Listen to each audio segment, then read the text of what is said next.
প্রথম দিন থেকে এখন পর্যন্ত আমাদের উচ্চারণের যে সমস্যাগুলো ছিল সেগুলো থেকে শুরু করে আমাদের কথা বলার ধরন এবং আমাদের তাকানোর ধরন, প্রেজেন্টেশনের ধরন, প্রত্যেকটি ক্লাসে আমরা নতুন নতুন অনেক কিছু শিখেছি।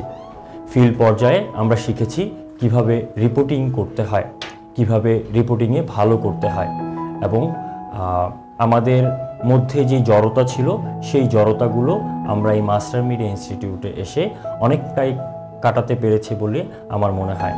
আজকে সকালের জার্নিটা যদি আপনাদের সাথে শেয়ার করি, তাহলে আজকে ফটো সেশনের শুরুটা ছিল এরকম। একদম ভোরে আমরা চলে আসি মাস্টার মিডিয়া ইনস্টিটিউটে এবং আমাদের ড্রেস আপ কোনো কিছুই প্রথম দিকে ঠিক ছিল না।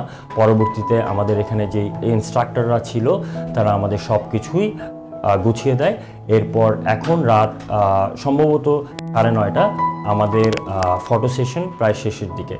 তো আমি শেষ করতে চাই একটি কথা বলে, মাস্টার মিডিয়াতে যাদের স্বপ্ন আছে নিউজ প্রেজেন্টেশন হওয়ার জন্য, নিউজ প্রেজেন্টার হওয়ার জন্য, মাস্টার মিডিয়া তাদের জন্য বেস্ট চুজ। ধন্যবাদ সবাইকে, ভালো থাকবেন। আসসালামু আলাইকুম।